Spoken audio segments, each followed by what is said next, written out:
ఈరోజు తెలంగాణ రాష్ట్రంలో ఒక స్వర్ణయుగం నడుస్తుంది. మరి ఈ స్వర్ణయుగం పాలనలో ప్రజా సంక్షేమం, మరి ఈ ప్రజా సంక్షేమం లోపల ఇది ప్రజల ప్రభుత్వం. ఈ ప్రజా ప్రభుత్వంలో మరి ప్రజల కోసం అనేక సంక్షేమ కార్యక్రమాలు తీసుకురావడం జరుగుతుంది. ఆ కార్యక్రమాలలో భాగంగా ఈరోజు నిరుపేద ప్రజలకు ఆహార భద్రత కార్డులను జహీరాబాద్ పట్టణంలోని 11వ వార్డులో 44వ పంపిణీ దుకాణం దగ్గర మనం ఇవ్వడం జరుగుతుంది. మరి ఈరోజు చాలా సంతోషకరమైన విషయం. అదేవిధంగా గౌరవనీయులు మాధవరెడ్డి గారు ఇచ్చేసినారు, వారికి కూడా స్వాగతం సుస్వాగతం. మరి ఈరోజు చాలా సంతోషకరమైన విషయం. మరి ఈ విషయం పట్ల ప్రజలు పెద్ద ఎత్తున హర్షం వ్యక్తం చేస్తున్నారు.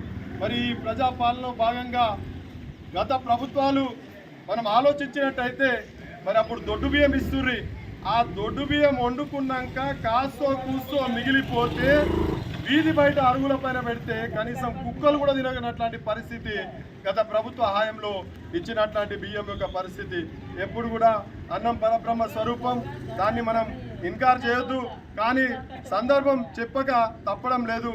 కాబట్టి గౌరవనీయులు మరి మా ప్రియతమ నాయకులు మా ముఖ్యమంత్రి రేవంత్ రెడ్డి గారు మరి ఈ పేద ప్రజలకు మరి ప్రతి కుటుంబానికి కూడా రేషన్ కార్డులు ఇవ్వడము, అదేవిధంగా చాలా రోజుల నుండి చిన్నపిల్లలు లేదా పెళ్లి జరుపుకొని వచ్చినట్లాంటి కోడళ్ళకు కానీ మరి ఈ రేషన్ కార్డులలో పేర్లు లేనటువంటి పరిస్థితులలో మరి ఈరోజు ప్రతి కుటుంబంలో ఉన్న ప్రతి వ్యక్తి పేరును మరి రేషన్ కార్డులలో పొందుపరిచి వారికి రేషన్ కార్డులు అందించడమే కాకుండా సన్న బియ్యం ఇచ్చి కూడా ఆదుకుంటున్నారు. ఈరోజు అందరూ కూడా సంతోషంగా ఒక 10 మెతుకులు చాలా ఆనందంతో మరి ఎంతో ఇష్టంగా, కనీసం అందులో పప్పు చారు వేసుకున్నా కూడా, పచ్చి పులుసు వేసుకున్నా కూడా, ముడికారం వేసుకున్నా కూడా ఎంతో మహారుచిగా ఉన్నట్లాంటి ఆహారాన్ని మరి అందిస్తున్నారు.